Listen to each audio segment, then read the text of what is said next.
And that story can be found in the same basic form all over the world. Well, it wasn't. He had legs. It says... Yes, exactly. The Jewish name for that snake actually refers to a humanoid being. Now, for me, that whole Adam and Eve kind of symbolism, which you find around the world where it talks about these reptilian gods manipulating human genetics, for me, what they've done, and there's increasing hard genetic evidence for this, is they spliced the genes around and the DNA around so that we stopped perceiving, decoding the frequency on which these people live. Because if you look at ancient accounts, they talk about the gods living amongst them. Well, where the hell are these gods? I'll tell you what I feel. And also they talk about people living incredible long lives and incredible things that they could see that we think, oh, that must be fantasy because we can't see it.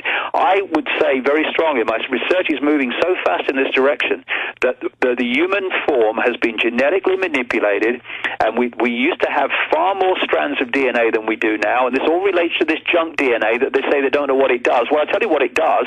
It connects us to all those frequency areas we could decode at one point that we can't decode now. What we call dark energy, dark mass is just a continuation of the reality that we have. Because of the manipulation of the receiver-transmitter decoder, the body, we're not accessing the range of that reality that we used to. Well, by the way, David, this is not just your opinion. As you know, major scientific institutions, governments had always said it was junk DNA, but now they're noticing that even if you believe in evolution, on a different evolutionary curve, humans have in their DNA copies of all these other life forms that aren't in our supposed evolutionary development with the way that, they've put out evolution and all the disinformation packaged on that. And top scientists who were atheists are now saying, I don't know what made it, but this stuff is engineered. Yeah, well, exactly. And the human condition can be brilliantly symbolized by what's happening in China. We have a collective reality called the Internet, which is very, very, in a much lesser way, of course, very symbolic of the reality we're actually experiencing, the Matrix. What they do in China, the authorities, because they don't want the people to have access to information that could wake them up and get them to see the situation, is they're firewalling off computers, of course, so that people in China can only access a much smaller part of the Internet than the rest of the population. But that didn't work. Hold on, that didn't work. So now they're going to, by law, make all new computers have a self-regulator built into it. That's the drugs, that's the chemicals, that's the programming in the computer itself, not just the network. Yeah, and what initially happened, I would suggest, is that those body computers were programmed to not receive and therefore decode and experience the range of frequencies we could before, which scientists are calling dark mass, dark energy in this universe. And so we're actually, and look at it, visible light, the only frequency range that we can perceive, is ludicrously tiny. Why? Because it's been, the body computer has been made to only access that frequency. And that's what's happened, and that's why we can't see the gods now that operate just outside of visible light, as the ancient accounts talked about in eons ago. Yes, the elites. Why do elites always terminate the group that helped them bring in the tyranny? Because they don't want them either. I mean, this is the thing about elites. They are as contemptuous, in fact, even more so, of those that blindly help them bring in their tyrannies as they are the general population that they tyrannize. They've got total contempt. You see, these guys see humans in terms of the way so many humans see cattle. And, they use the cattle to help them control and tyrannize the rest of the cattle, but they're still cattle. They might have a fancy title. There might be head of this organization, but to the elite of the elite, they're still cattle, and therefore disposable.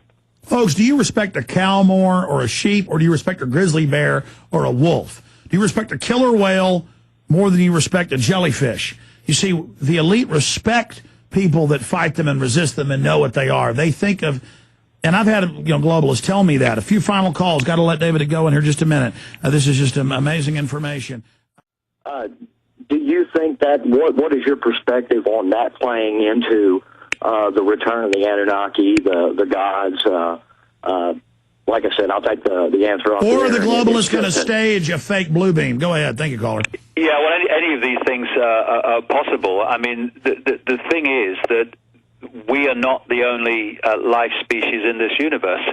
But, people see visible light as the universe. And like I say, the universe is visible light plus all the dark matter, which is the vast the vast majority of this universe we cannot decode. And it's very badly named dark matter or dark energy because it gives the perception of being like somewhere with a light off. It's not like that. They call it dark because they can't see it, and they can't see it because they're in bodies that can't decode it. And a lot of these so-called aliens or extraterrestrial forms, they actually come into visible light from the dark energy areas of the universe because they can move frequencies. And so they can appear and disappear. This is when people see a UFO or some entity appear and disappear. It's left the frequency of visible light, so they can't decode it. So to their perception, it appears and disappears. It doesn't. It just moves into another. Well, now that we've gotten off in this realm, we are on a planet in the middle of the universe with billions of galaxies around us. And caller, I appreciate your call. In closing, David, is there anybody going to come help us from the evil reptoid rulers? I mean, anybody going to save us, or I guess that's up to us to do. I don't think we need saving. I think the means is already there. It's called becoming conscious. And see, there's a reason why these guys are terrified of us becoming conscious, and they work so desperately hard, more so than ever before, because they have to keep us asleep. Because when we wake up, it's over for them, and they know that. I don't fully know the reason, but there's a reason they're terrified of us, because of powers that humans have that they do not have. And certainly when you are in the depth of, well, I don't like using the word evil, but the depth of imbalance that they're in, and sickness, they cannot even begin to access consciousness. They're so far away from it vibrationally because of the density their state of mind puts them in. Well, David, since you brought up the Garden of Eden, and the issue here is we're made in the image of God. I mean, if you really interpret the Bible that way, are we a copy or some manifestation of something else that's on other planets? Well, you see, I think this whole universe, this whole reality, this whole infinite awareness is just so extraordinary compared with what we've been led to believe through our lives. You see, even religions and all these different ways of seeing God and life, we've got to remember that these have all developed within the limitations of human perception and the perception of the body computer, and within this very narrow band we call visible light. When we expand our consciousness out of that, then, and you've hinted at it a few times in things you've said in the show, you start to see the full incredible magnitude of what we're part of. Not just what we're part of, but what we are. And it's preventing us from that realization, that self-realization that we are infinite consciousness, that they work so hard to do, because if they didn't and they weren't successful at doing it, then what they do would be impossible. Well, it's like Bill Hicks said, then you figure out that it's just a ride, and people are like, shut up, kill him, shut him up. Yeah, exactly. I got a lot invested in this ride. Exactly. I mean, how many Christians would kill Jesus if he came back, I mean, please. Well, David, I'm not going to go to any more calls. I apologize to Bridget, Maria, and Ryan and Tim. We've kept David too long. And just always an amazing having you on, coming to the United States in October. Details at davidicke.com. God bless you, David, and we appreciate your time coming on with us. And do we know the name of the new book coming out? I've got a working title, but I might change it, so I'll keep it to myself. But I'll be finished by September for sure. Okay, well, we look forward to having you back on in the next few months as soon as it's done. And be careful, my friend. Okay, mate. Cheers, Alex. Bye. Take care. There he goes. Ladies and gentlemen, going where this show has not gone before. But I think it's important for people to just expand their paradigms, question everything. That's what we've done with David Icke today. Jason Burmas back to 9 to midnight. I'll be back tomorrow at 11 a.m. to 3 p.m. Central Standard Time.